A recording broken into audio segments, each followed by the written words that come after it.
You're listening to Inspire Change, a broadcast that strives to educate, motivate, and empower men to challenge traditions of masculinity. To guide us through the intricacies and intersections of emotions, relationships, and male identity is renowned psychologist, author, and speaker Gunter. This is Inspire Change. I want to introduce a tradition here for this podcast and all future podcasts, wherein I'd like to respectfully acknowledge the Gadigal people of the Eora Nation. They are the traditional custodians of the land on which we meet. I pay my respects to the elders, past and present. Knowing the stories of the Aboriginal people will always be written in this landscape. Welcome everybody to another episode of Inspired Change. So in the last episode, and I hope you found it interesting and helpful, I spoke about the issue about love and lust, passion, desire, whatever you want to call it, the sort of glue that holds us together ultimately. Or is it? It can't be just that, can it? If we really think about it, there's a lot that goes into making two people hang together in a way that is enlightening, satisfying, and a growing experience of satisfaction and love and companionship. There's many aspects that go into a loving relationship with a partner. And as I said before, right now, I'm really just focusing on, and I sort of say this reluctantly, the romantic relationship. So, the person that we're in love with, that we sleep with, that we share a life with. We don't necessarily need to be in the same house together, although my view is that that probably helps. Although there is a trend in some places in Europe where people are maintaining their own homes whilst having a marriage or a permanent relationship going. Interesting. Not sure what the stats on that is or are, but it'll be a fascinating area of research, I think. Okay, so let me get back to the last podcast just as a recap so I can orientate you towards what I'm going to be talking about today. And that is that, the elements in a healthy, strong and satisfying relationship. So basically, to have a good friendship that has affection, sensuality, and sex as a part of it. Okay?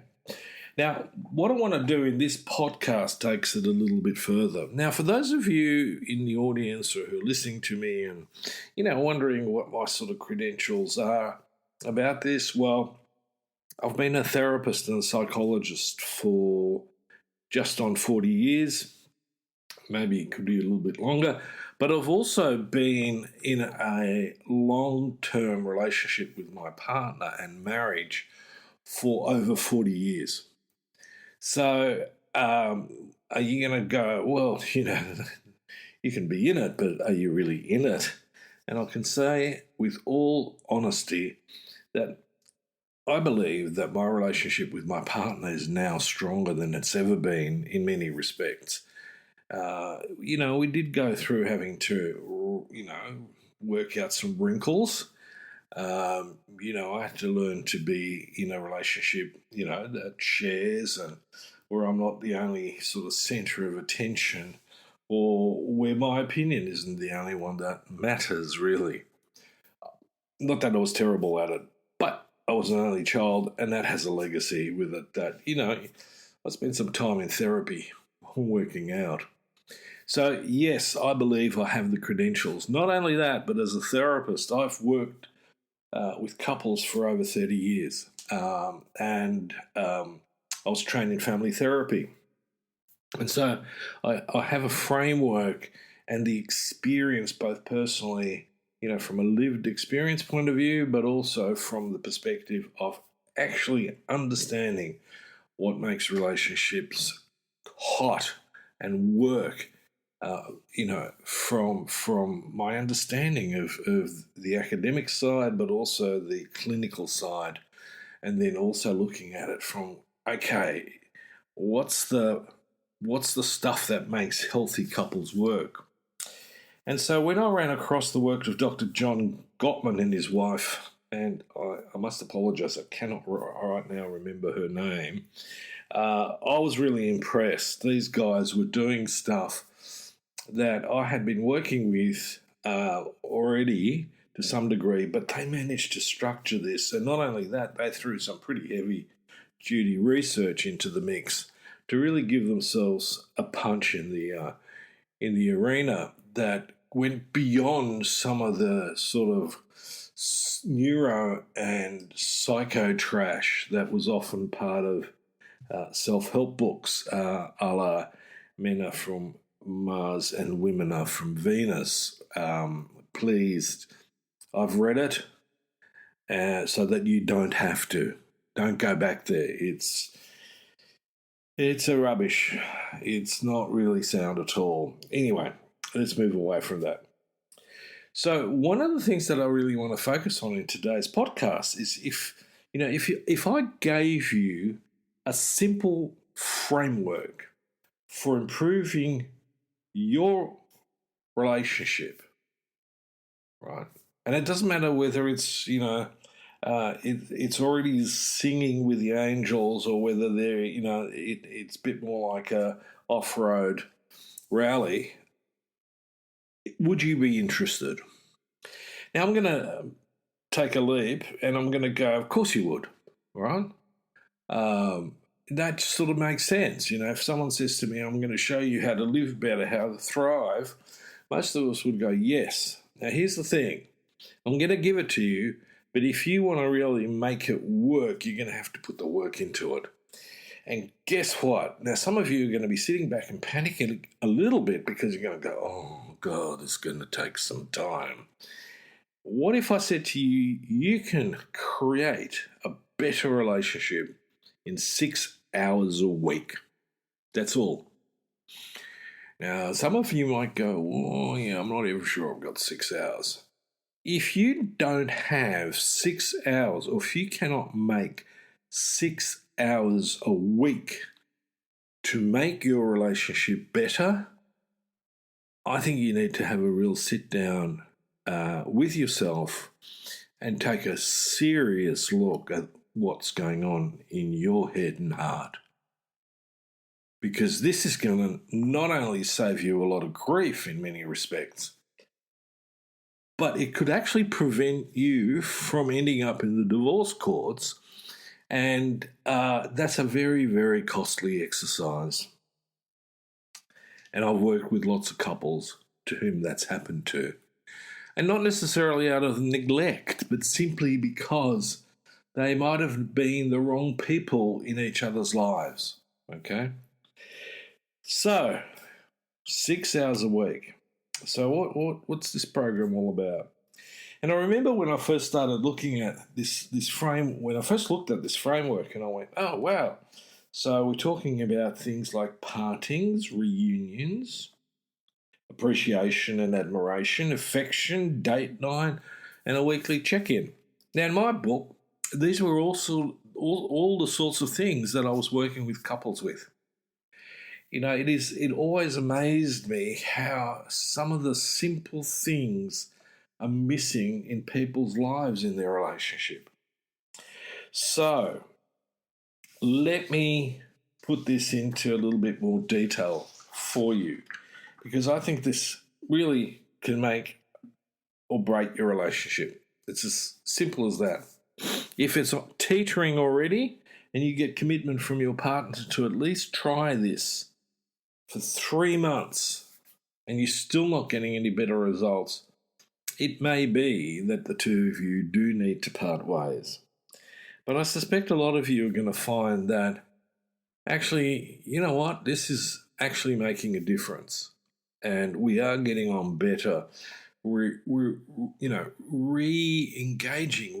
We're connecting again. And if that doesn't, light up some passion or some lust or desire, I'll be looking for a pulse. Okay, so what do I mean? Let's go through this. What do I mean by partings?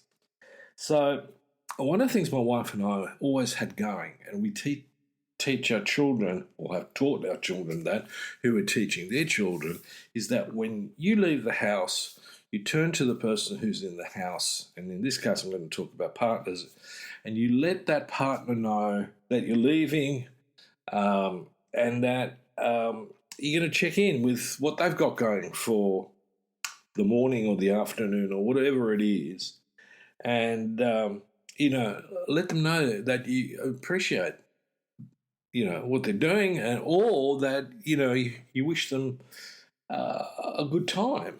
Okay, so that's that bit, partings. Okay, now in addition to that, we'll throw in some affection, which is always leave the house giving my partner a kiss, and she kisses me, and then we say we love each other, and we're out the door. Now, time allocation, because the Gottmans in their wisdom do allocate time to these things. What we're talking about there is that it only takes 2 minutes a day times 5 working days to do this, okay? Now, what about when you come home, okay? Now, I've worked with people and I've seen people who come through the door, especially guys, they've got their briefcase with you, or they're, in their work clothes, and they disappear somewhere into the bowels of the house and do whatever they do, and then come back and go to the fridge and crack a beer. And then she comes in and she goes, "Oh, hi, honey, how are you?" And it was, "Well, yeah, good.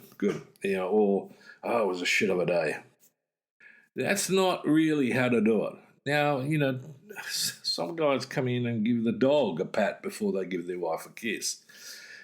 I'm not huge on hierarchies, but in this case, when you come through the door, the first person that you go to, if she's home, is your wife. Kiss her, say hi, honey, or whatever it is, and then go, "How was your day?"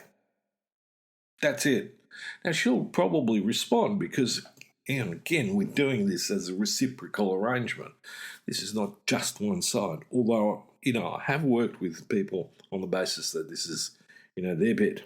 Okay, so again, this is about maybe an hour, 40 minutes a week, so 20 minutes a day, because the other thing when you come home is check in with your partner, have a conversation about what's going on. Do I need to give you a hand? Where are the kids? What are they doing? Da-da-da-da, and then focus in on each other. So you want me to give you a hand setting the table, or, can I do something in the kitchen? So that's the bit of time.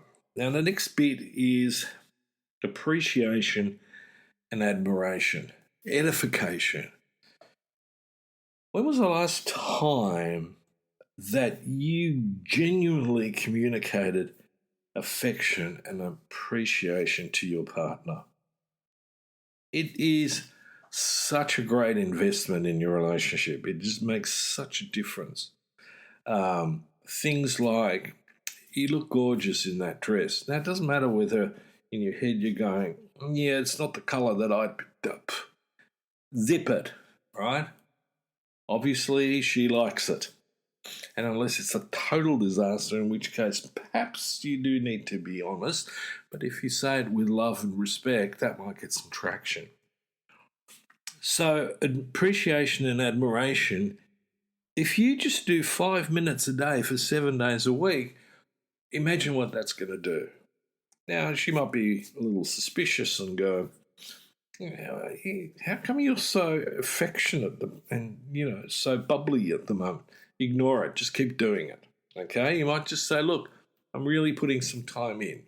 Now, again, if the two of you have agreed on this process, there's no question like that. No, she's not going to question that. The next one is affection. And this is really what I was saying in the last podcast, is that we need to express physical affection when we're together. It connects us. There's the bonding thing that happens. And yes, in this case, I'll be slightly reductionist and I will go, oxytocin is going to bubble away in our brains and our bodies, usually the brain. And so, cuddle when you hop into bed together. It doesn't need to be sex, it's just a cuddle. Again, 5 minutes a day for 7 days, right? Now, the other one I think that's really important is the weekly check-in. Now, I started doing this with couples mainly because a lot of couples don't organise anything with each other. In fact, it stood out for me when a friend of mine once sort of said that he actually doesn't know what's going on in the house unless he checks in with his wife. Uh, and that's very rare. So it can happen that he forgets something like, being at the school for the school concert or getting, to the school to see, his kid getting a certificate of appreciation or performance. So he was in a boat where he'd missed a lot of this. And, I said to him, mate, don't you guys sit down together and sort of have a look at how the week was, how it's going to be in the coming week, and who needs to do what, where, when, and how? The simple things that a team does at work. And he goes, no. And I thought, well, do you think that might help? And of course, he agreed. And they did give it a good shot, and they started doing it. And guess what? It helped. So, time allocation for that, do an hour a week. You pick. Sit down, check in with each other. You can start by talking about what's gone down well in your relationship since the last meeting. Give each other some appreciations and some admirations. And then, I'm a bit practically oriented, so I'll throw in, the stuff about what needs to be done, how it's going to be done, who's going to be doing it. And, but also, checking in with each other about how each other feels about what's going down in the relationship at the moment. And you can finish it off with a really simple question, and that is, what can I do to make you feel loved this coming week? Now, my thing was, I was really astonished how few people actually ask that question. What can I do for you right here and now to make you feel more loved? It is a simple question, but one that is immensely loaded, and if we share that with each other, can make such a difference. So this can be the most important framework that you can put into practice in your relationship. I would suspect there's not a lot of other things that are going to have the sort of return on investment for those 6 hours a week. Make sense? Don't dwell on it. Just, don't overthink it. Just play with it. Do it. That's the most important thing. And if you say, oh, well, we're in a really bad space at this point in time, fine. Accept that, acknowledge it, validate it, but take some positive, constructive action. And this is what I'm suggesting and offering you with essentially the 6 hours a week to a better relationship. The Gottmans have done a tremendous job in many, many different areas. But I think this one's a real gem. And, when I look at it, I can honestly say that without having had this program, we did these things. And then the program came along and I went, as a therapist, this is great. I can share this with my clients. I can sometimes share it with a friend. Sometimes I need to get guys just get, a bit of a kick and go, listen, it's not rocket science. Do this and you'll be better for it. All right. Thank you for listening. I appreciate, your attention to what I'm saying, and I sincerely hope that it makes a significant difference in your life and that you can move from simply surviving in this sometimes crazy, world to thriving. We can thrive even when the world and the universe is fundamentally chaotic. I can have an inner peace, even in the chaos of the world. And if I am peaceful with myself, then I bring that to my relationships. And so that is a gift in itself. So until next time, this is me signing off. Thank you for listening to Inspire Change, a broadcast that strives to educate, motivate, and empower men to challenge traditions of masculinity. For more information on the Making Good Men Great movement, or for individual or group coaching sessions with Gunter, visit makinggoodmengreat.com. For inquiries regarding broadcast topics or appearing on the show, email Miranda@noirtainment.com. That's Miranda at NOIRTAINMENT.com.